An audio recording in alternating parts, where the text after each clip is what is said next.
Hello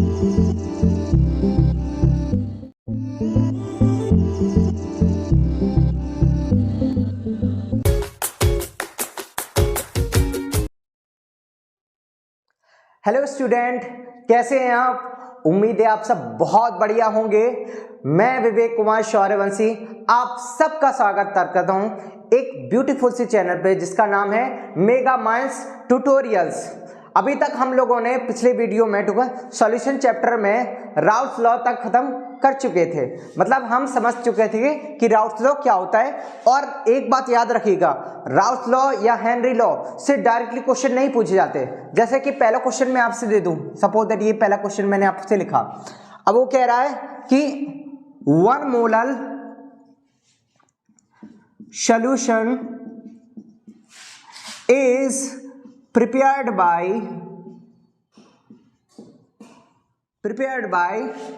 NaOH with react with benzene ले लो। चलो ठीक है, ओके बेंजीन ले लेते हैं। Okay benzene, then find the Henry law constant. ठीक है, गिवन इक्वेशंस। ठीक है, तो कहीं ना कहीं ये जो क्वेश्चन आप देख रहे हैं, उन्होंने एक लैंग्वेजल क्वेश्चन दिया हुआ है और इसमें वर्ड प्रोग्रामिंग आपको दी गई है।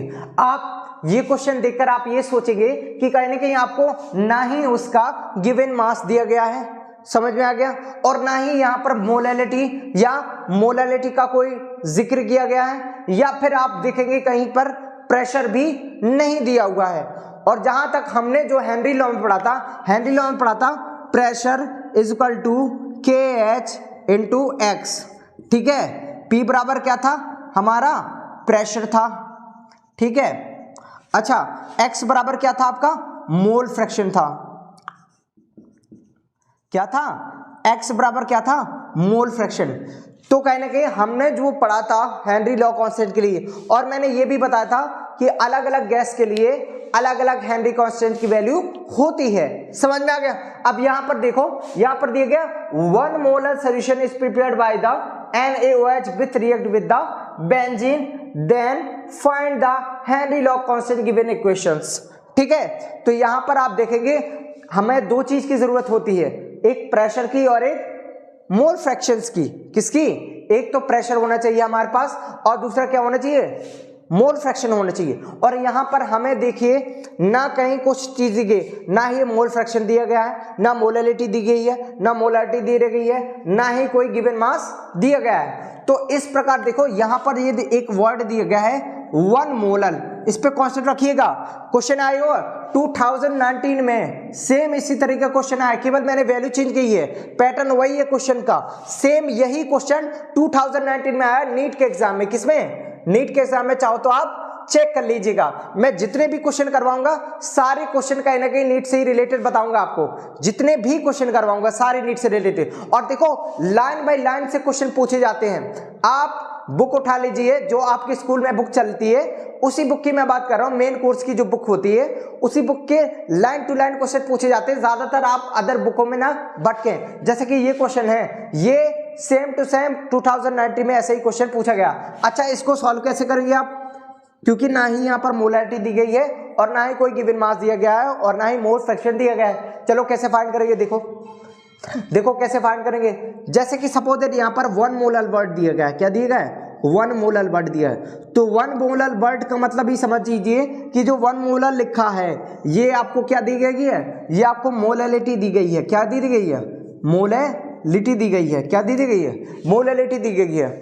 और मोलैलिटी क्या होती है? Number of moles per unit mass of solvent. क्या होता है? मास ऑफ सॉल्वेंट ये होता है। हमने पहले ही पढ़ चुके हैं कि मोलैलिटी क्या होती है? 1 मोल पर unit 1 kg mass of solvent. तो यहां पर हमें पता चल गया कि जो है नंबर ऑफ मोल्स हमें कितने दिए गए हैं? 1। उसके बाद मास कितना दिया गया है? 1 kg। मास कितना दिया गया? 1 kg। कितनी चीजें मिल गई हमें, कहने के 2 चीजें मिल गई, तो नंबर ऑफ मोल्स बराबर क्या हो गए, 1 मोल्स हो गए। अच्छा चलो ठीक है। अब उसके बाद मास कितना हो गया, मास ऑफ सॉल्वेंट बराबर क्या हो जाएगा, 1 kg। समझ में आ गया।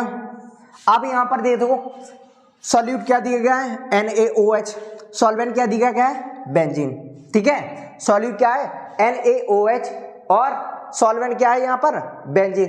तो बेंजीन का जो मास दिया गया है, तो mass of benzene, mass of benzene कितना दिया गया है आपको, 1 kg। अगर 1 kg को हम ग्राम में इक्वेट करें तो क्या हो जाएगा, 1000 ग्राम्स हो जाएंगे। कितने हो जाएंगे, 1000 ग्राम। समझ में आ गया। अब ये देखो आपको नंबर ऑफ मोल्स भी मिल गए हैं और आपको मास ऑफ सॉल्वेंट भी मिल गया। समझ में आ गया, ठीक है। और यहां पर एक चीज और दिखी, 3% सोल्यूशन। 3% सोल्यूशन का मतलब होता है कि अगर कोई सोल्यूशन 100 ग्राम है, कितना है, अगर 100 ग्राम सोल्यूशन है कोई, तो उसमें 3 ग्राम क्या है आपका, सॉल्यूट है, प्लस 97 ग्राम क्या है आपका, सॉल्वेंट है। समझ में आ गया।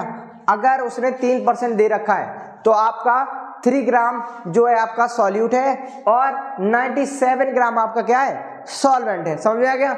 अच्छा अब हमें क्या करना है, हेनरी लॉ कांस्टेंट की वैल्यू निकालनी है। किसकी, हेनरी लॉ कांस्टेंट की वैल्यू निकाली। अच्छा मोल फ्रैक्शन की जगह क्या रख दो, 1 रख दो। ठीक, समझ में आ गया। प्रेशर कैसे निकलेगा, प्रेशर के लिए आपको याद रखना होगा डाल्टन एटॉमिक लॉ। क्या याद रखने का, Dalton atomic law, Dalton atomic law. ठीक, समझ में आ गया। क्या याद रखना है आपको, डाल्टन एटॉमिक लॉ। समझ में आ गया, good, very good.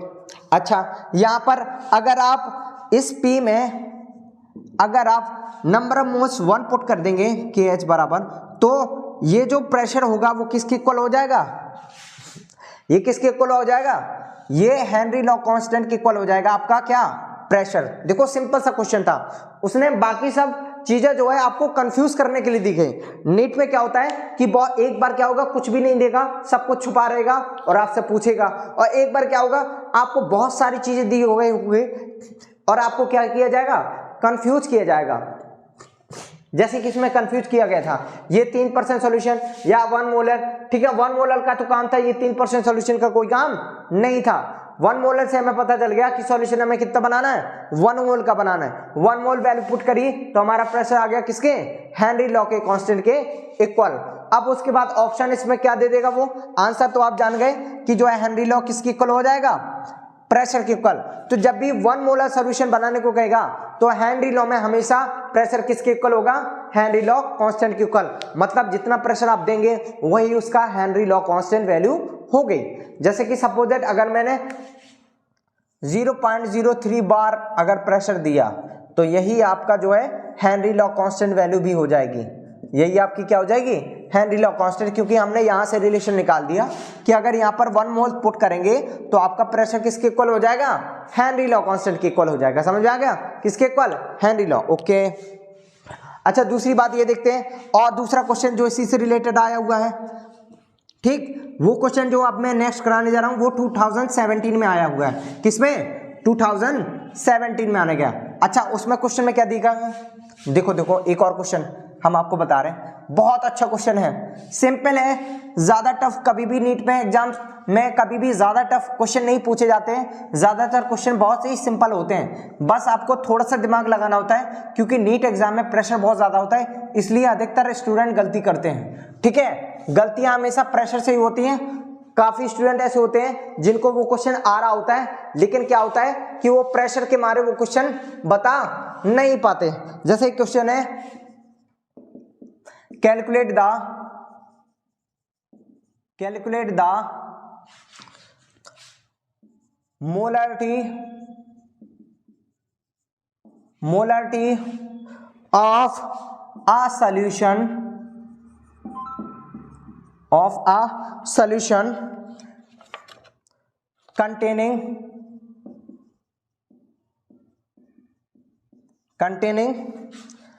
10 gram of NaOH 10 gram of NaOH in 100 400 550 ml solution. ये क्वेश्चन आपको दिया गया, ठीक। अच्छा, सॉल्व कैसे करना है, सिंपल सी बात। देखो इसका सॉल्यूशन कैसे करना, ये क्वेश्चन किस में आया गया है 2017 में, जस्ट ऐसे ही क्वेश्चन पूछा गया, सिंपल है बहुत, ठीक है। हलवा है क्वेश्चन, क्या है, बहुत ही ज्यादा हलवा क्वेश्चन है। देखो कैसे सॉल्व होगा, यहाँ पर पूछा गया आपको कैलकुलेट द मोलरिटी, मोलरिटी निकालनी है आपको, क्या निकालनी है आपको, मोलरिटी निकालनी है। अच्छा, मोलरिटी बराबर क्या होता है, number of moles per unit volume of solution in litre, ठीक। ये क्या होती है आपकी मोलरिटी होती है, क्या होती है मोलरिटी। अच्छा, यहां पर देखो molarity of the solution containing 10 gram of NaOH in 450 ml solution, ठीक है। तो यहां पर सबसे पहले नंबर ऑफ मोल्स निकाल लें आप, क्या निकाल लें, number of moles of NaOH निकाल लें। Number of moles of NaOH निकालेंगे, क्या दिया गया है 10 ग्राम उसका गिवन मास, तो नंबर ऑफ मोल्स का फॉर्मूला क्या होता है, given mass upon molar mass, यही तो होता है भाई, क्या होता है given mass upon molar mass. Given mass कितना दिया गया आपको 10 ग्राम, ठीक। उसके बाद आपको क्या दिया गया है आपको molar mass, molar mass of NaOH क्या होगा, NaOH का मोलर मास निकालते हैं, चलो ठीक है। सोडियम का होता है 23 प्लस ऑक्सीजन का 16 प्लस हाइड्रोजन का 1, कितना हो जाएगा 40 हो जाएगा, कितना हो जाएगा 40 हो गया। अच्छा 40 ग्राम आ गया, चलो ठीक, 0 से 0 कैंसर, कितना आ गया 1/4। इसको अगर और भी ज़्यादा क्या करेंगे हम डिवाइड करेंगे तो ये आ जाएगा 4 जा रही रहा है, तो क्या रखेंगे 0 पॉइंट, उसके बाद क्या रखेंगे 4 2 जा 8, उसके बाद क्या हो जाएगा 4 5 जा 20 मोल्स आ गए, 0.25 मोल्स आ गए, किसके किसके आ गए मोल्स NaOH के। तो नंबर ऑफ मोल्स निकाल लिया मैं। यहाँ पर देखो क्या क्या रिक्वायरमेंट है, नंबर ऑफ मोल्स रिक्वायरमेंट है और उसके बाद वॉल्यूम रिक्वायरमेंट है। वॉल्यूम यहाँ पर वॉल्यूम ऑफ सॉल्यूशन यहाँ पर दिया गया है, नंबर ऑफ मोल्स भी निकाल लिए, तो आप मोलरिटी हम निकाल सकते हैं। तो मोलरिटी बराबर क्या हो जाएगा, मोलरिटी बराबर क्या हो जाएगा, बोलो भाई जोर से बोलना। चलो ठीक है, नंबर ऑफ मोल्स कितने आ गए 0.25 अपॉन वॉल्यूम ऑफ सॉल्यूशन कितना है 450 ml में दिया गया है, तो क्या करोगे 1000 से मल्टीप्लाई, समझ में आ गया, गुड। 0 से 0 कैंसर, 5 1 जा 5, ठीक है। अच्छा चलो ठीक है, इसको मिटा देते हैं, 00 यहाँ पर बढ़ाएंगे, इस 00 से ये 00 कैंसल, अब ये क्या हो जाएगा 5 1 जा 5, 5 3 5 9 जा 48, वो 45 कितना हो जाएगा 49, 45 जो है कितने बार में डिवाइड होगा 5 बार में 9 टाइम्स जाएगा। उसके बाद ये 5th बार कितना आ गया 5/9, इसको डिवाइड करोगे कितने बार जाएगा, चलो डिवाइड करो दोनों को, तो सिंपल सी बात, पहले तो जाएगा नहीं, उसके बाद ये 50 हो जाएगा, और 9 2 जा 18, 9 3 जा 27, 9 और 9 5 जा 45, कितने बार जाएगा 5 बार जाएगा, कितना बचा 5 बचेगा, फिर उसके बाद 5 बार जाएगा, कितने बचेगा 5, तो 0.555 क्या आ जाएगा मोल पर यूनिट, क्या होती है मोल पर पूछे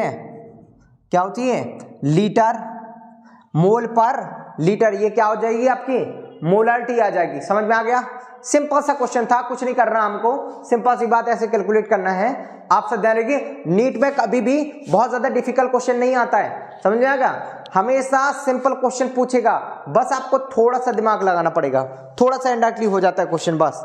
ओके चलो एक और क्वेश्चन देखते हैं जो कि प्रीवियसली फिर आया हुआ है।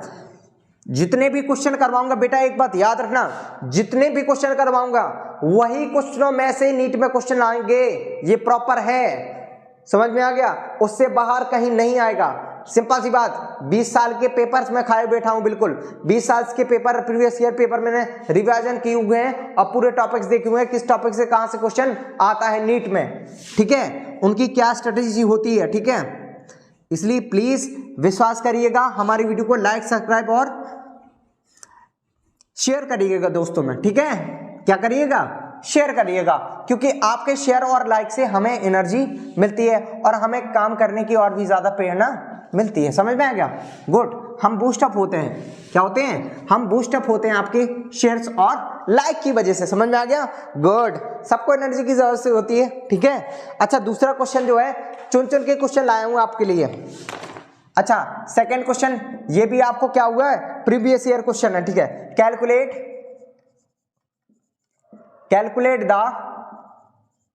Calculate the molality.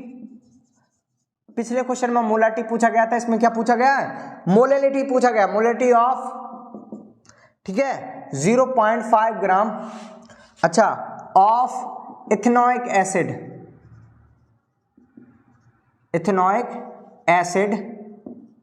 ठीक, इथेनोइक एसिड, ठीक है, जिसका फॉर्मूला क्या? इथेनोइक एसिड का फॉर्मूला जरूर कमेंट में रखिएगा, CH3COOH, कमेंट में आप जरूर रखिएगा पहले ही, ठीक है। देखते हैं कौन सबसे पहले लिखता है।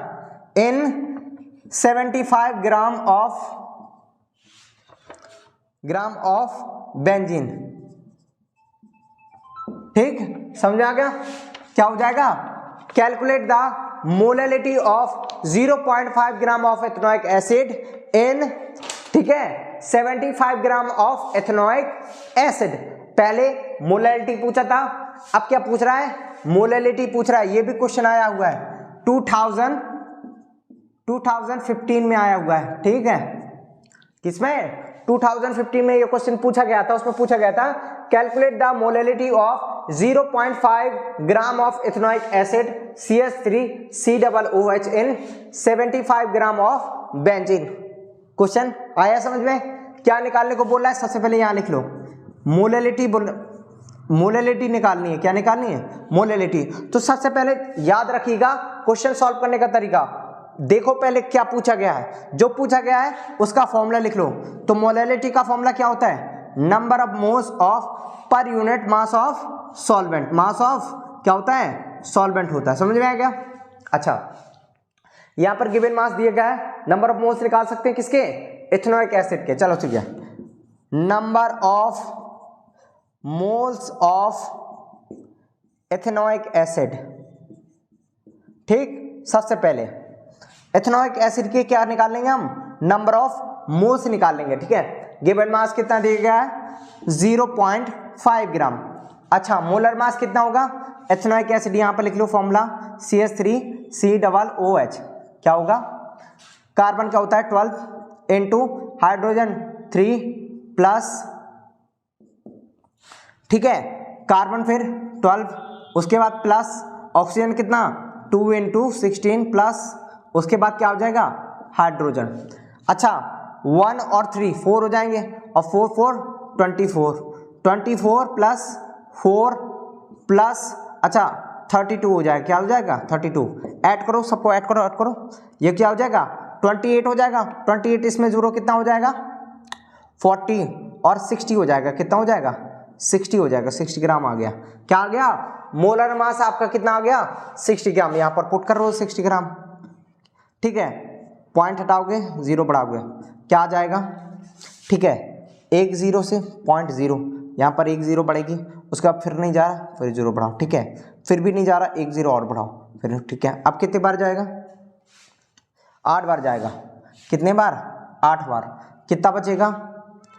अच्छा, 8 बार जाएगा तो कितना बचेगा? 2000 बचेगा, 200, ठीक है। 200 बचा, फिर उसके बाद ये जाओगे 36 18, लगभग इतनी आएगा, फिर 2 बचेगा, ठीक है। तो 0.0083 ये कितने आ जाएंगे? नंबर ऑफ मोल्स आ जाएंगे। क्या हो जाएंगे? नंबर ऑफ मोल्स आ जाएंगे, ठीक। अब उसके बाद नंबर ऑफ मोल्स मिल गए। यहां पर हमें क्या चाहिए था? सबसे पहले नंबर ऑफ मोल्स चाहिए थे किसके? एथेनोइक एसिड के। उसके बाद वेट ऑफ सॉल्वेंट दिया गया। वेट ऑफ सॉल्वेंट हमें पहले से ही दिया गया बेंजीन का, कितना है? 75 ग्राम। तो कहीं ना कहीं हम अगर जो है 0.0083 अपॉन 75 कर देंगे तो आपका क्या आ जाएगा? मोलैलिटी आ जाएगी। क्या आ जाएगी? मोलैलिटी आ जाएगी। समझ में आ गया? कोई ऐसा जिसको क्वेश्चन ना समझ में आया हो? सिंपल सी बात, उसने मोलैलिटी पूछी थी, आपको क्या करना है, सबसे पहले आपको क्या क्या गिवन था, गिवन मास दिया गया था सॉल्यूट का, उसके बाद आपको सॉल्वेंट का मास दिया गया था। आपको जो है मोलैलिटी निकालने के लिए दो चीजें चाहिए, नंबर ऑफ मोल्स और वेट ऑफ सॉल्वेंट। तो आपने क्या किया, नंबर ऑफ मोल्स निकाले सबसे पहले, नंबर ऑफ मोल्स बराबर, ठीक है, given mass upon molar mass. उसके बाद नंबर ऑफ मोल्स मिल गए, नंबर ऑफ मोल्स पुट करो, नीचे मास ऑफ सॉल्वेंट पुट करो, आपको क्या मिल जाएगी, मोलैलिटी मिल जाएगी। समझ में आ गया, गुड। अच्छा नेक्स्ट क्वेश्चन करो।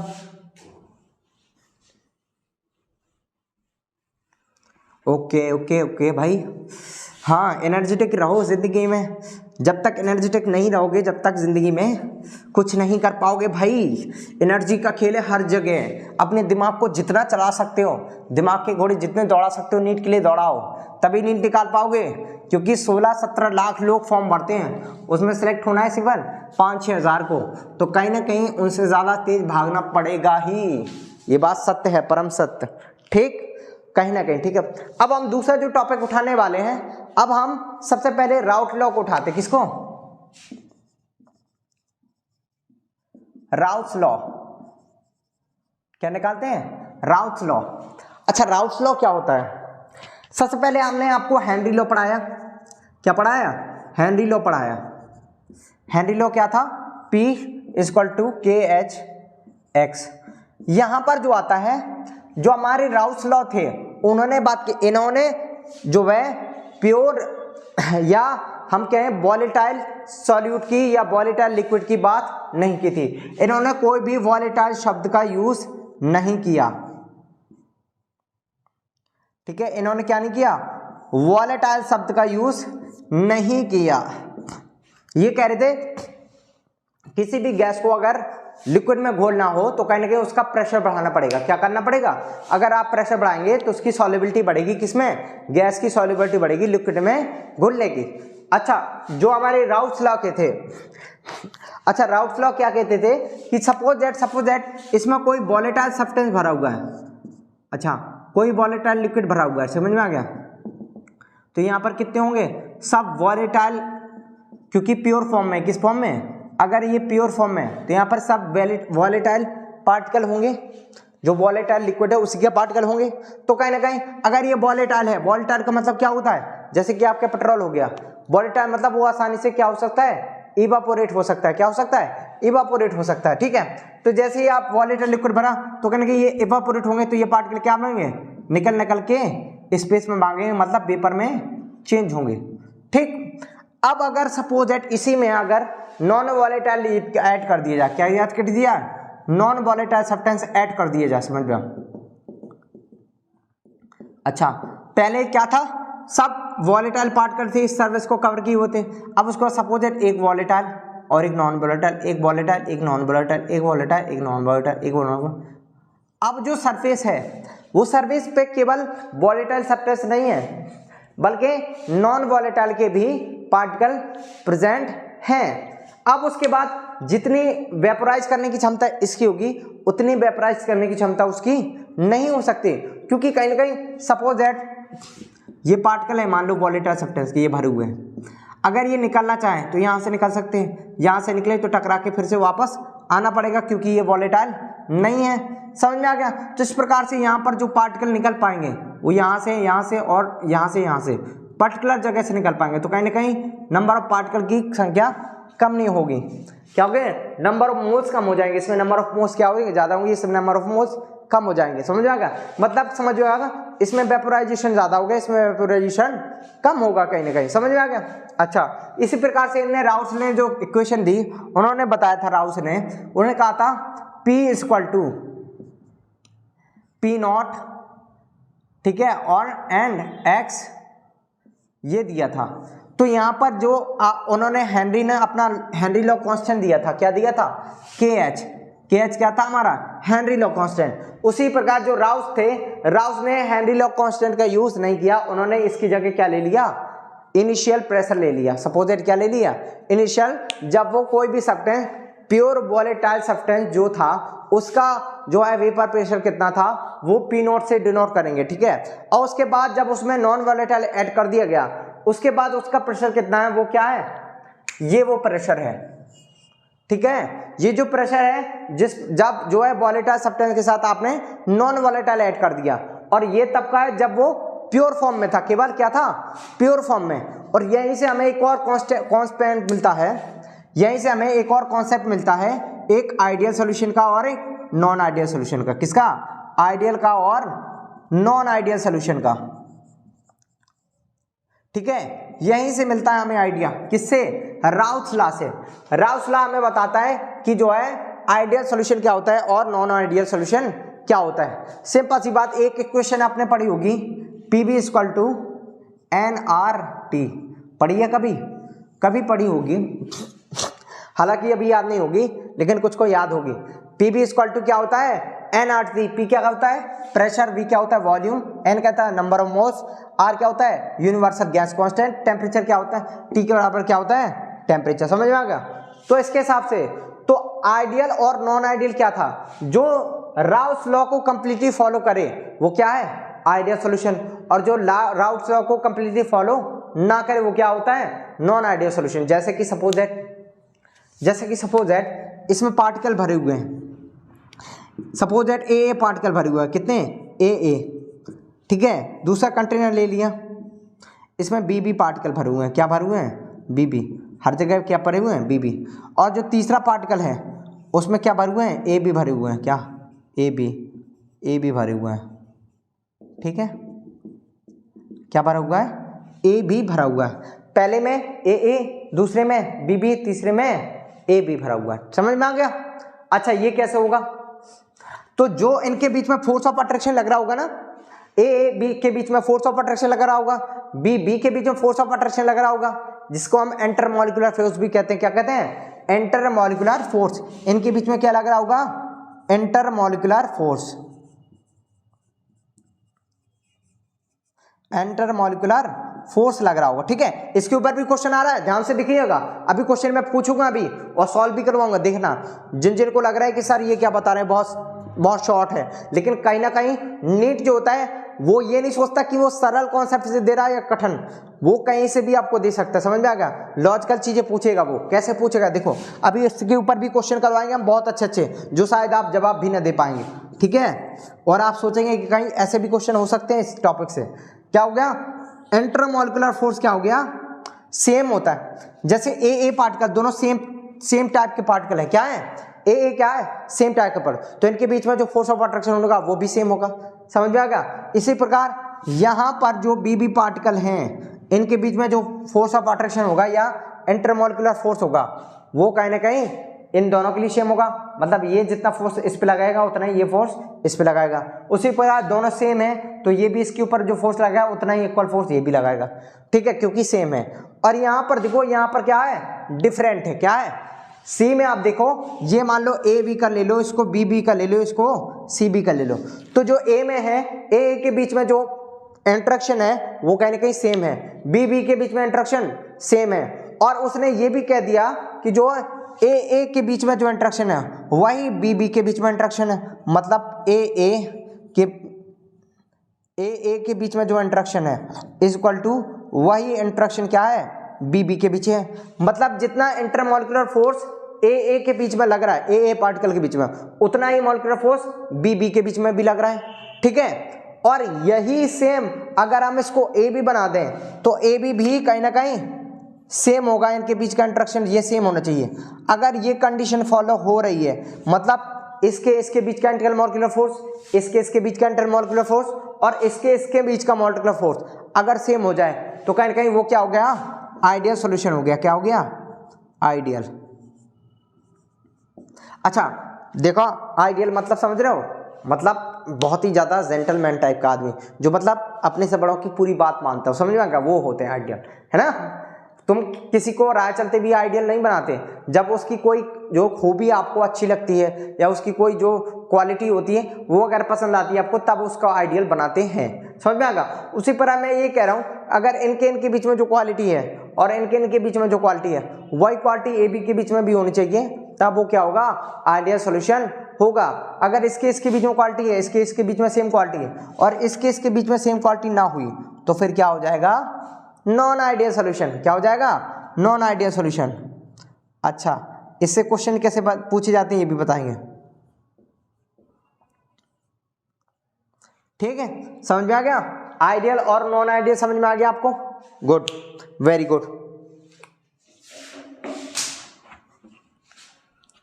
अच्छा देखो देखो इस पे क्वेश्चन कैसे पूछे जाएंगे, आइडियल और नॉन आइडियल। इसका ग्राफ भी बताते हैं, फिर उसके बाद इसके ऊपर क्वेश्चन करवाते हैं। बहुत अच्छे क्वेश्चन करवाऊंगा, कहें कि 2 ऐसे क्वेश्चन जो ऑलरेडी पूछे जा चुके हैं, 2 ऐसे क्वेश्चन जो आपके नीट 2023 में पूछे जाएंगे।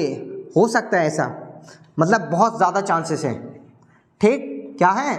बहुत ज़्यादा चांसेस। ठीक है, हम क्लियर 100% तो नहीं कह सकते, लेकिन ये बता रहे हैं बहुत ज़्यादा इंपॉर्टेंट है, क्योंकि कहीं ना कहीं जिस प्रकार से मैंने जो आपकी एनालिसिस की हुई है आपके नीट के एग्जाम्स की, वो अधिकतर एक यूनिक क्वेश्चन लेके आता है, और यूनिक क्वेश्चन यहाँ से बहुत बन सकते हैं। इसलिए कहीं ना कहीं इस टॉपिक को बहुत अच्छे से पढ़ के जाइएगा। ठीक है, खासकर इस क्वेश्चन को हमेशा याद रखिए। ये क्वेश्चन है एक प्रकार का रामबाण है, याद रखना। क्या मतलब? PV = nRT। ये क्वेश्चन याद रख लेना, ये रामबाण है।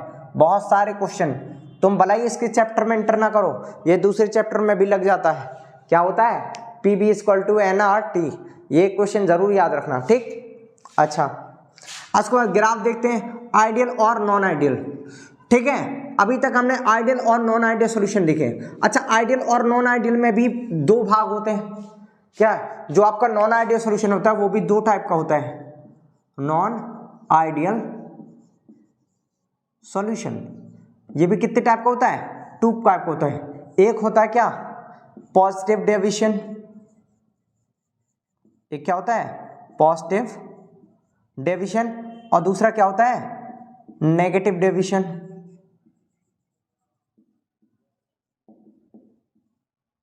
एक होता है पॉजिटिव डेविएशन, एक होता है नेगेटिव डेविएशन। कितने प्रकार के डेविएशन होते हैं? 2 प्रकार के होते हैं, एक होगा पॉजिटिव डेविएशन, एक होगा नेगेटिव डेविएशन। अच्छा, पॉजिटिव कब होगा, नेगेटिव क्या होगा? समझ में आ गया? अच्छा चलो ठीक है। जैसे कि सपोज दैट ये 2 मित्र हैं, ये आपस में एक दूसरे को क्या कर रहे हैं? खींच रहे हैं। ये इसको इस साइड खींचने की कोशिश कर रहा है, ये इसको इस साइड खींचने की कोशिश कर रहा है। ठीक है, समझ में आ गया? या फिर ये कहें कि ये इसको यहाँ खींचने की कोशिश कर रहा है, ये वाला इसको यहाँ खींचने की कोशिश कर रहा है, और ये वाला इसको यहाँ खींचने की, दोनों अब पास में आना चाहते हैं, फोर्स लग रहा है। ठीक, अच्छा अगर सपोज दैट पहले जो इंटरेक्शन था, पहले जो फोर्स इंटरमॉलिक्यूलर फोर्स था, वो अगर सेम हुआ तो कहने कि इनके बीच की डिस्टेंस सेम रहेगी, तो मॉलिक्यूल का जो साइज होगा वो सेम रहेगा। लेकिन अगर सपोज दैट इन दोनों ने थोड़ी भी ढील पोल की, मतलब इनकी पकड़ थोड़ी ढीली हुई, तो क्या पाएगी? इसकी डिस्टेंस इतनी हो जाएगी। डिस्टेंस इतनी हुई तो कहीं ये मॉलिक्यूल फेल क्या लगने लगेगा? बड़ा लगने लगेगा। ठीक, अगर सपोज इनके बीच की फोर्स ऑफ अट्रैक्शन बढ़ गई तो कहने के ये थोड़ा और पास हो जाएंगे। सपोज ये इतने पास आ गए, अब इनका साइज क्या हो गया? डिक्रीज हो गया। क्या हो गया? साइज। बहुत सिंपल वे में बता रहा हूँ, बहुत सिंपल वे में। सर कुछ लोग तो सोच रहे होंगे सर क्या पढ़ा है। देखो हमेशा ये बात याद रखो, वो तरीका सबसे बेस्ट होता है जिस तरीके से आपके माइंड में सबसे ज्यादा चीजें बैठ सकें। समझ में आ गया? अच्छा, फोर्स ऑफ अट्रैक्शन ज्यादा, मतलब ये दोनों और करीब आ जाएंगे। दोनों और करीब आए तो मतलब शेप क्या हो जाएगा? डिक्रीज हो जाएगा, या साइज क्या हो जाएगा? डिक्रीज। अच्छा, इनके बीच की लड़ाई और बढ़ गई, दूरियां और बढ़ जाएंगी, दूरियां बढ़ेंगी तो इनका साइज भी बढ़ जाएगा, क्योंकि हम दोनों को इंक्लूड करते हैं एक ही मॉलिक्यूल में। समझ में आ गया? क्योंकि हम दोनों को इंक्लूड करते हैं एक ही मॉलिक्यूल में, तो कहने के ये क्या हो गया? बड़ा हो गया पहले से। ये पहला था, फिर उसके बाद दूसरा ये बना, ये बड़ा हो गया, और ये पहले के साइज से छोटा हो गया। तो अगर छोटा हो जाए तो वो क्या हो जाएगा? Negative deviation. अगर पहले की पोजीशन से बड़ा हो जाए तो क्या हो जाएगा? Positive deviation. समझ में आ गया? अगर या इसको हम एक दूसरी भाषा में और भी पढ़ते हैं, देखो, और तुम्हारी जो किताब में लिखा है वो भाषा भी लिखवाते हैं तुमको। ठीक है, ताकि तुम उसमें भी समझो, जिसको जैसे समझना हो। सर के पास हर एक तरीका है, जैसे समझोगे बेटा वैसे समझाएंगे। ठीक है, अगर सपोज दैट जो ए बी का इंटरेक्शन है, ए बी का इंटरेक्शन है, ठीक है, वो कमजोर है किसके? ए, ठीक है, या बी बी। अगर बी बी और ए के बीच का जो फोर्स ऑफ अट्रैक्शन है जो है वो इससे ज्यादा है, इससे ज्यादा फोर्स ऑफ अट्रैक्शन इनके पास हो जाएगा, तो कहने के इसके पास कम फोर्स ऑफ अट्रैक्शन, तो मतलब पार्टिकल क्या करेंगे, थोड़ा दूर दूर भागेंगे, दूर दूर भागेंगे तो क्या होता है, साइज बढ़ जाएगा, और कहीं ना कहीं वॉल्यूम बढ़ा, वॉल्यूम बढ़ा मतलब क्या हो जाएगा, positive deviation.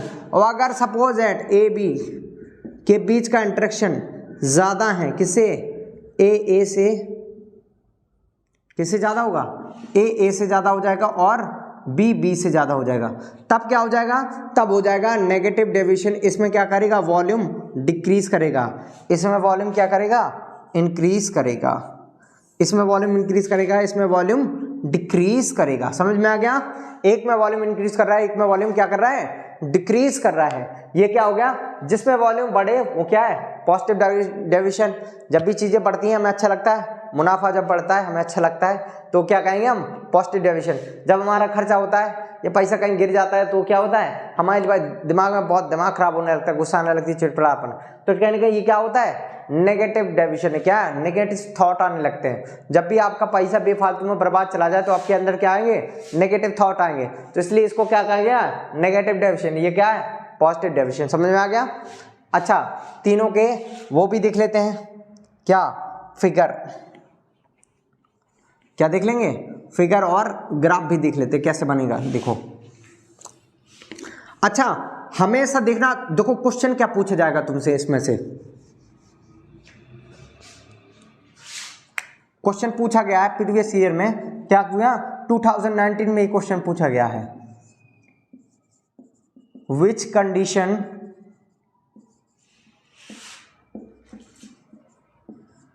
Follow if solution is a ideal solution। बिल्कुल सेम, थोड़ा मैंने लैंग्वेज सीखी है क्वेश्चन की अपने तरफ से, लेकिन कहीं ना कहीं यही क्वेश्चन बिल्कुल 2019 में पूछा गया आपसे। वो आपसे पूछ रहा है कि जो आपका आइडियल सॉल्यूशन होता है उसके लिए क्या क्या कंडीशन फॉलो होती है।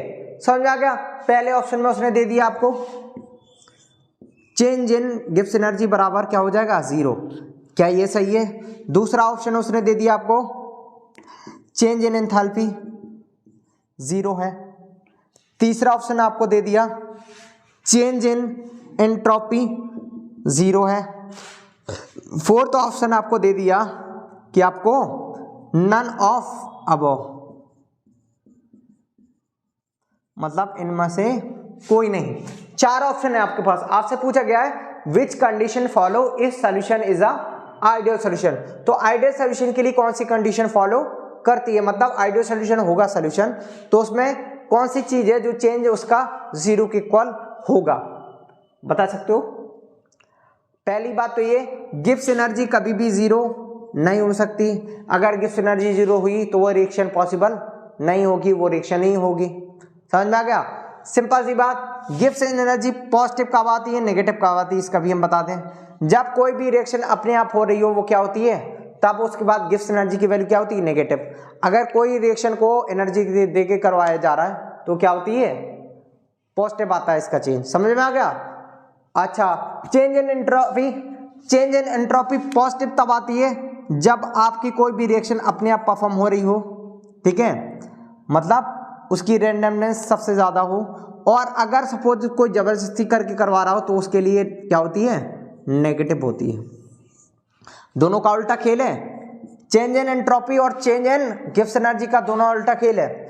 अगर कोई रिएक्शन अपने आप हो रही है तो चेंज इन गिब्स एनर्जी क्या होगी, चेंज इन गिब्स एनर्जी होगी नेगेटिव, अगर अपने आप हो रही हो तो। अगर उसको सपोज धक्का मार के करवाया जा रहा है तो वो चेंज इन एनर्जी क्या होगी, पॉजिटिव।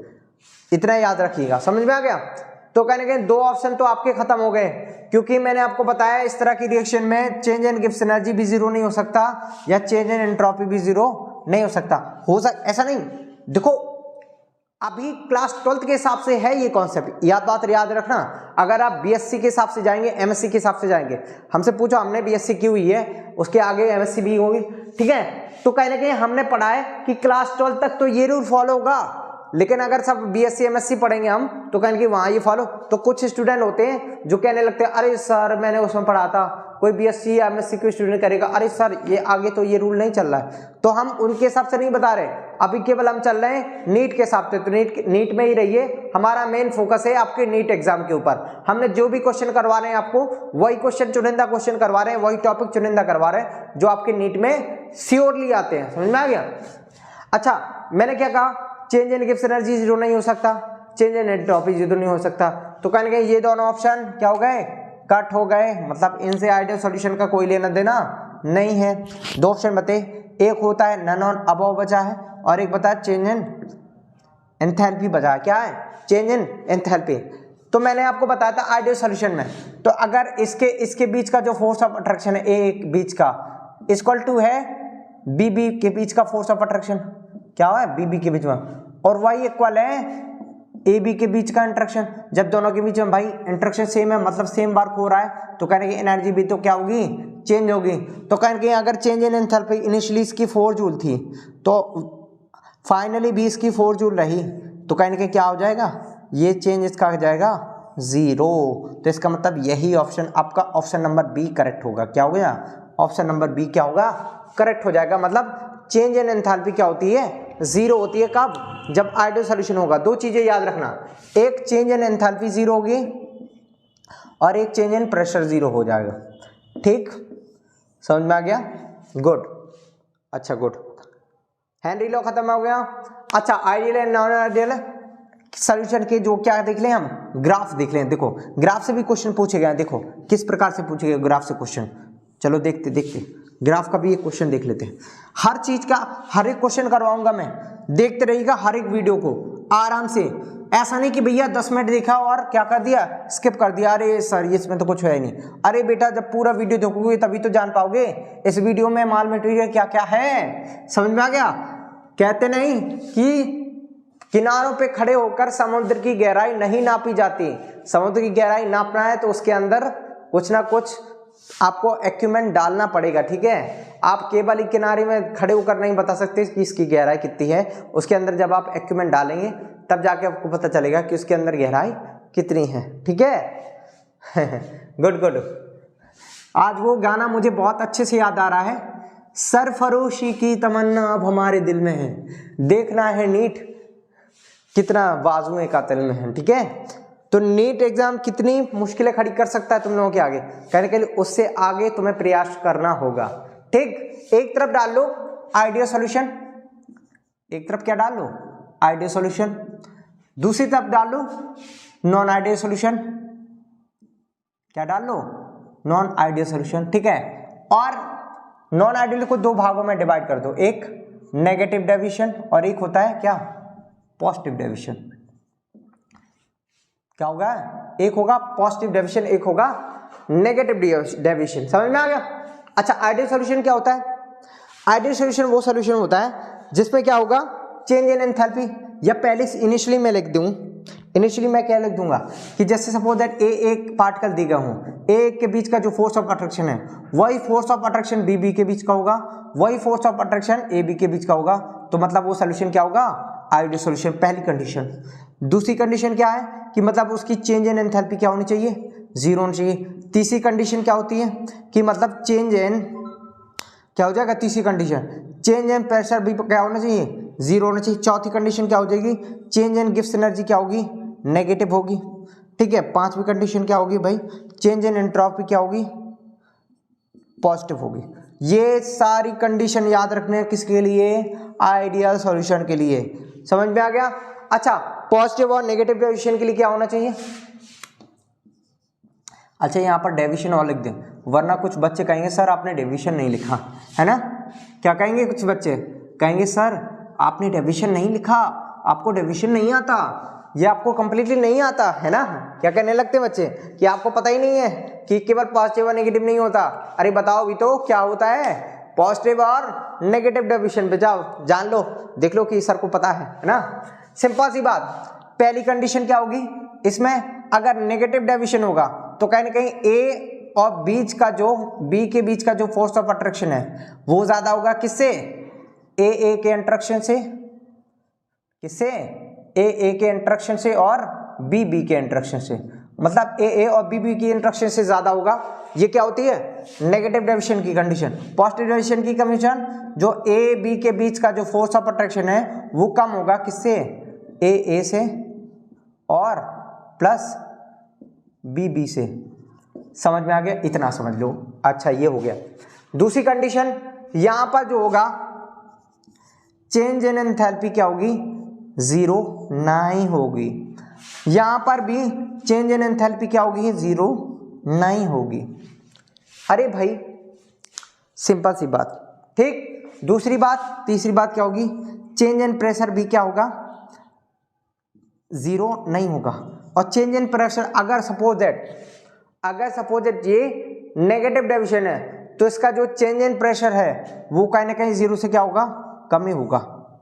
समझे, अगर ये वाला डेविएशन है मतलब पॉजिटिव डेविएशन है तो इनके बीच का जो चेंज इन प्रेशर होगा वो ज्यादा होगा किससे, जीरो से। इसमें क्या होगा, चेंज इन एंट्रोपी भी जीरो नहीं होगी, इसमें भी चेंज इन एंट्रोपी क्या होगी, जीरो नहीं होगी। अगर जिसको नहीं पता चेंज इन एंट्रोपी तो मैं बता रहा हूँ, चेंज इन एंट्रोपी वो पॉसिबिलिटी होती है कि किसी भी क्रिया को या किसी भी रिएक्शंस को अपने आप वो कैसे परफॉर्म हो सकती है फॉर्म। जैसे कि सपोज दैट आप देखते हैं कि आपके तालाबों से वेपोराइजेशन हो जाता है, किसका, वाटर का, तो आपको नहीं करना पड़ता कुछ भी, वो अपने आप हो जा रहा है, ठीक है। जैसे कि सपोज दैट आप गए किसी पहाड़ पे साइकिल चलाने, तो जब आप पहाड़ के ऊपर चढ़ाते हैं साइकिल को तो आपको क्या करना पड़ता है, बहुत ज़्यादा एनर्जी देनी पड़ती है भाई, बहुत ज़्यादा हिम्मत लगानी पड़ती है। लेकिन जब पहाड़ से ऊपर नीचे की तरफ साइकिल चलाते हैं तो क्या होता है, कुछ पैडल वैडल भी ना मारो, अपने आप नीचे चले आओगे। समझ में आ गया। तो कहीं ना कहीं ये जो होता है कि अगर सपोज दैट जो चेंज इन एंट्रोपी होती है वो अगर सपोज दैट पॉजिटिव हुई तो कहीं ना कहीं वो रिएक्शन आसानी से अपने आप हो जाती है। समझ में आ गया, ठीक है। और याद रखना ये जो होता है ये दोनों केवल पॉजिटिव होगी या तो नेगेटिव होगी, ये भी क्या होगी याद रखना, या पॉजिटिव होगी या नेगेटिव होगी, कभी भी क्या होगी, चेंज इन एंट्रोपी जीरो नहीं होगी। क्या नहीं होगी, चेंज इन एंट्रोपी क्या होगी, जीरो नहीं हो सकती। समझ में आ गया। इसके एग्जाम्पल भी पढ़ते हैं, देखो। खैर इसके एग्जाम्पल इतना पूछता नहीं कभी, फिर भी मैं बता दे रहा हूँ, थोड़ा सा 1 सेकंड का काम है, ठीक है। अच्छा ज़्यादा इंपॉर्टेंट नहीं, अभी हमारा जो लक्ष्य है नीट का पेपर बहुत ज़्यादा करीब है, तो हम उन्हीं टॉपिक्स को, उन्हीं चीज़ों को ज़्यादा फोकस करेंगे जिन टॉपिक को जो है नीट में पूछता है, जहाँ से क्वेश्चन आते ही आते हैं, ठीक है। मेन जो सबसे इंपॉर्टेंट है कॉलिगेटिव प्रॉपर्टी, याद रखना। कॉलिगेटिव प्रॉपर्टी जिसने याद कर ली, अच्छे से समझ लिया ये कॉन्सेप्ट कॉलिगेटिव प्रॉपर्टी का, उसके समझ लो। मैं बता रहा हूं 2 क्वेश्चन कहीं नहीं गए, 2 क्वेश्चन लिख के ले लो मुझे। कॉलिगेटिव प्रॉपर्टी से 2 क्वेश्चन आते हैं, कैसे आते हैं ये भी बताता हूं, ठीक है। Colligative property most important topic, most. Ideal solution से 1 क्वेश्चन पक्का है, ideal solution non ideal solution से 1 क्वेश्चन पक्का है, 1 क्वेश्चन कॉलिगेटिव प्रॉपर्टी से पक्का है, ठीक। समझ में आ गया। ऐसा नहीं है, आया भी है, क्या है, आया भी है। अच्छा, जो सिंपल सी बात, जो कॉलिगेटिव प्रॉपर्टी होती है आपकी, क्या होती है, जो आपकी कॉलिगेटिव प्रॉपर्टी होती है, एक बात याद रखना, वो नेचर ऑफ पार्टिकल पे डिपेंड नहीं करेगी। किस पे डिपेंडेगी, नेचर ऑफ पार्टिकल पे डिपेंड नहीं करती है, ठीक है। क्या लिख लो, डज नॉट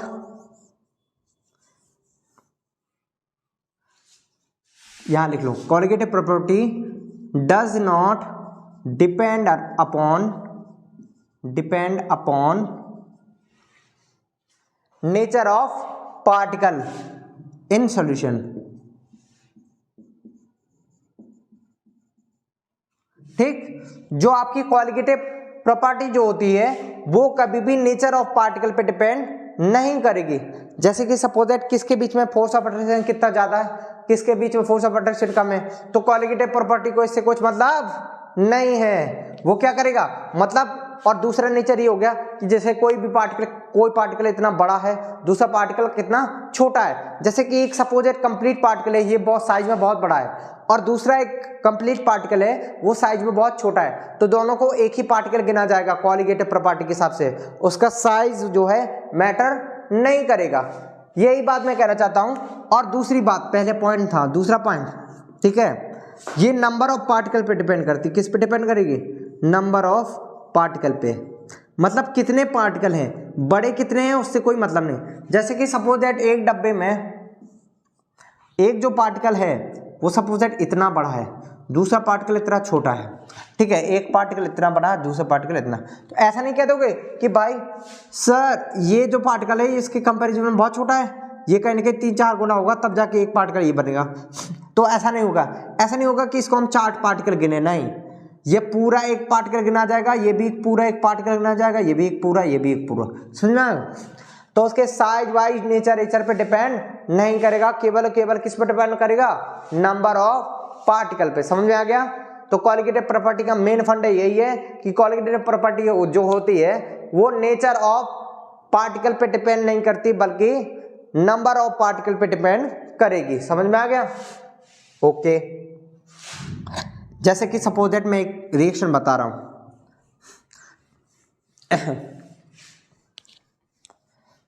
अब उसके बाद एक चीज और देख लो आप, एक शब्द जो बताऊंगा, एक शब्द मैं बताऊंगा एसोसिएशन,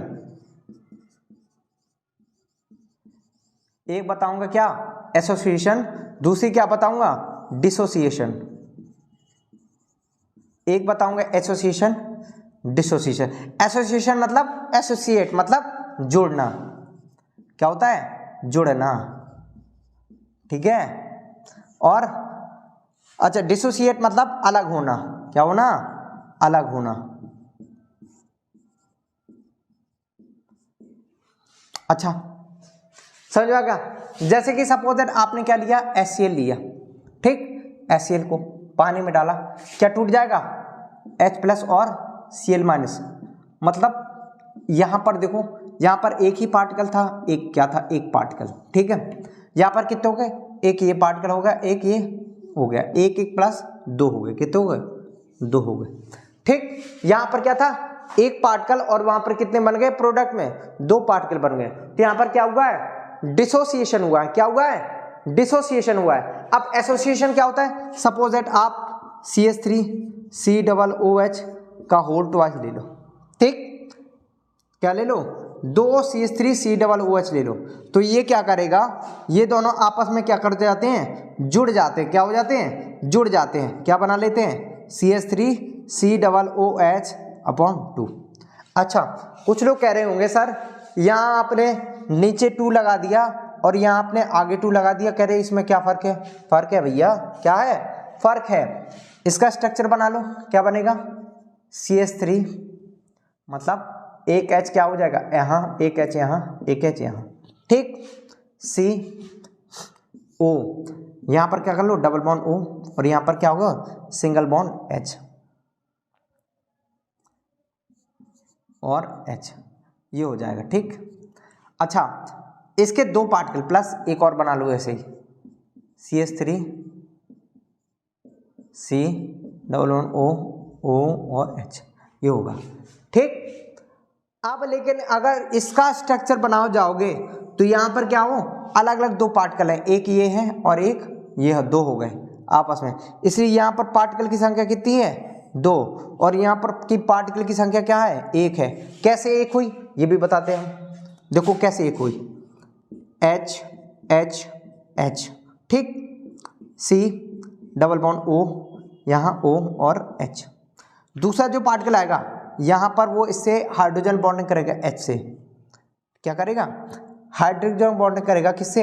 H से। और ये जो इस तरफ जो O आएगा ये इसके साथ हाइड्रोजन बॉन्डिंग करेगा, ठीक है। और यहाँ पर क्या लगेगा? CH3।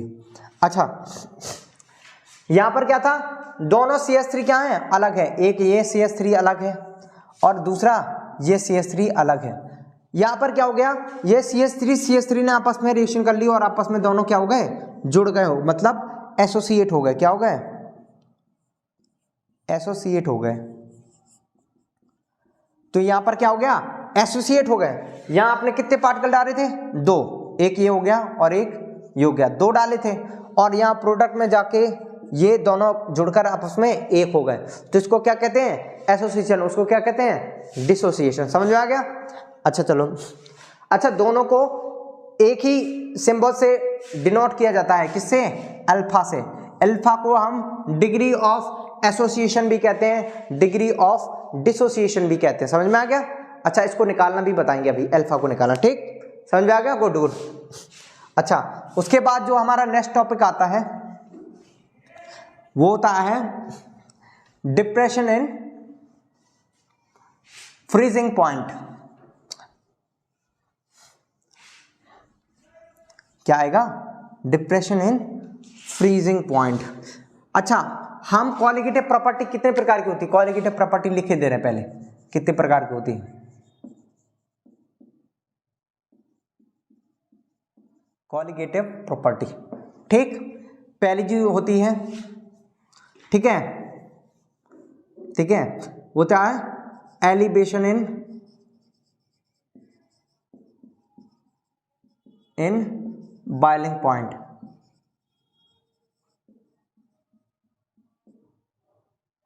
Elevation in boiling point. दूसरा क्या होता है, डिप्रेशन इन फ्रीजिंग पॉइंट।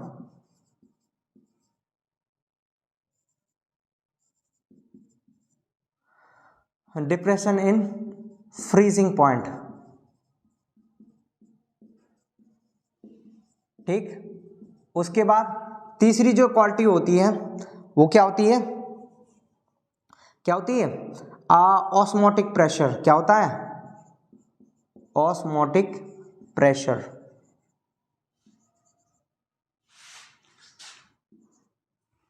है, या चौथा क्या होता है, चेंज इन प्रेशर, मतलब प्रेशर में किस प्रकार से चेंज आएगा। ये 4 जो है क्या होती हैं, क्वालिटेटिव प्रॉपर्टी होती हैं। क्या होती हैं, 4 क्वालिटेटिव प्रॉपर्टी होती हैं। क्वालिटेटिव प्रॉपर्टी क्यों होती है, क्योंकि ये सारी प्रॉपर्टी जो है नंबर ऑफ पार्टिकल पे डिपेंड करती है, नेचर ऑफ पार्टिकल पे डिपेंड नहीं करती कहीं ना कहीं, ठीक है, समझागा। किस पे डिपेंड करती है, नंबर ऑफ पार्टिकल पे डिपेंड करती है, नेचर ऑफ पार्टिकल पे डिपेंड नहीं करती। इसका जो फॉर्मूला होता है पहली वाली का, देखो हम बता रहे हैं, अभी सबके फॉर्मूले बता रहे हैं। एलिवेशन इन बॉइलिंग पॉइंट, ठीक है, मतलब यहां पर क्या लिख दो, टी बी लिख दो, इसका टू क्या होता है, ठीक है। अच्छा मोलैलिटी क्या आ जाएगी, मोलैलिटी और के बी, ये हो जाएगा क्या आपका बॉइलिंग पॉइंट, ठीक है। उसके बाद डिप्रेशन इन फ्रीजिंग पॉइंट क्या होगा, मतलब टेंजेंट टेम्परेचर के टी एफ बराबर आ जाएगा के एफ इंटू मोलैलिटी, ठीक है। अच्छा ऑस्मोटिक प्रेशर बराबर क्या होता है, पाई बराबर सी आर टी, सबको एक्सप्लेन करूंगा, रुक जाओ। और उसके बाद change in pressure, suppose that ये होता है P not minus P upon P not बराबर एक्स बी, ये क्या होता है, चेंज इन प्रेशर। ये चारों फॉर्मूले बहुत अच्छे से याद रखना, क्या हो जाएगा, ये चारों फॉर्मूले बहुत अच्छे से याद रखना। अच्छा ये जो फॉर्मूले जो हैं ये तब लगेंगे जब कोई भी एसोसिएशन या डिसोसिएशन ना हो रहा हो। अगर सपोज दैट एसोसिएशन और डिसोसिएशन हो रहा है तो ये फॉर्मूले थोड़ी चेंज हो जाते हैं, थोड़े से चेंज हो जाते हैं, देखो। अच्छा इनके बीच आई फैक्टर आ जाता है, या जिसको हम वेंट ऑफ फैक्टर भी कहते हैं, तो ये फॉर्मूला क्या हो जाता है, आई इंटू के बी इंटू मोलैलिटी, ठीक है। और ये बराबर होता है आई इंटू के एफ इंटू क्या होता है, मोलैलिटी। अच्छा ये जो फॉर्मूला होता है सब में क्या करो, आई का मल्टीप्लाई कर दो, I into C R T. अच्छा ये भी क्या हो जाता है, I into P not minus P upon P बराबर एक्स बी, ये हो जाता है, ठीक है। याद रखिएगा जब एसोसिएशन और डिसोसिएशन ना हो रहा हो तब आप ये क्वेश्चन लगा सकते हैं, ये फॉर्मूला यूज कर सकते हैं, आपका आंसर बिल्कुल करेक्ट आएगा। लेकिन अगर सपोज सॉल्यूशन में एसोसिएशन या डिसोसिएशन हो रहा है तब आपको जो है ये फॉर्मूला नहीं लगाना है, उसको क्या करना है, आई से मल्टीप्लाई कर देना। आई क्या होता है, वेंट ऑफ फैक्टर। क्या होता है, आई बराबर, आई को हम क्या कहते हैं, वेंट ऑफ फैक्टर। क्या होता है, आई वेंट ऑफ फैक्टर होता है। ठीक, समझ में आ गया, आई बराबर, समझ में आ गया, समझ में आ गया। अच्छा, आई बराबर क्या होता है, वेंट ऑफ फैक्टर। जो आपका जो आई है उसको हम वेंट ऑफ फैक्टर कहते हैं। और कहीं ना कहीं वेंट ऑफ फैक्टर का मल्टीप्लाई हम तब करवाएंगे जब किसी भी सॉल्यूशन में एसोसिएशन या डिसोसिएशन हो रहा हो। अच्छा, आई का मल्टीप्लाई क्यों कराया जाता है ये भी बताते हैं। सपोज इनिशियली आपने पार्टिकल लिए 4, इनिशियली आपने रिएक्टेंट में पार्टिकल लिए 4, पता चले तो आप जब सॉल्यूशन बनेगा तो आप 4 के हिसाब से कैलकुलेशन करोगे। लेकिन पता चलो सॉल्यूशन में जाके वो एसोसिएट हो गए, मतलब 4 थे, वो दोनों आपस में ज्वाइंट हो गए, तो 4 के बन गए कितने, 2 ने अपना पेयर बना लिया, बॉन्ड बना लिया, तो कितने हो गए, 2। तो रिएक्टेंट में डाले थे 4, प्रोडक्ट में कितने बचे, 2, तो ये क्या हो गया, एसोसिएशन हो गया। अब सपोज इनिशियली तुमने 2 लिए थे, अब वो रिएक्टेंट में जाके रिएक्ट करिए और उसके बाद सॉल्यूशन में उन्होंने दोनों 2 भागों में डिवाइड हो गए और प्रोडक्ट में कितने हो गई उनकी संख्या, 4 हो गई। तो अब ये देखो, आप अगर 2 को लगा के कैलकुलेशन करोगे या फिर इनिशियली जो हमने 4 लिए थे उसके हिसाब से कैलकुलेशन करोगे तो दोनों तरफ से कैलकुलेशन गलत हो जाएगी। इसलिए आई फैक्टर का मल्टीप्लाई किया जाता है उस समस्या को दूर करने के लिए कि कहीं एसोसिएशन या डिसोसिएशन हो रहा हो तो कहीं ना कहीं उस चीज को हम नेग्लेक्ट कर सकें और हमारा आंसर बिल्कुल सही मिले। ठीक है, तो इस प्रकार से सॉल्यूशन चैप्टर के अधिकतर क्वेश्चन हम सॉल्व कर चुके हैं। ठीक है, समझ में आ गया। तो कोई बात नहीं, जब भी आप जो भी लोग नीट की तैयारी कर रहे हैं तो बेटा ऐसा नहीं कि नीट एग्जाम बहुत ही हलवा है। ठीक है, नीट एग्जाम के लिए कहीं ना कहीं दिन रात एक करना पड़ेगा, आपको मेहनत करनी पड़ेगी।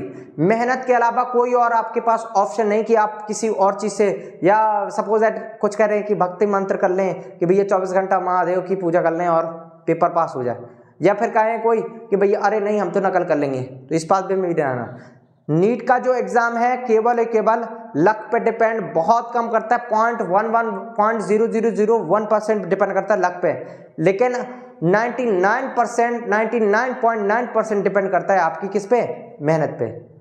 इसलिए ध्यान रखिएगा, मेहनत पे ज्यादा ध्यान रखिएगा।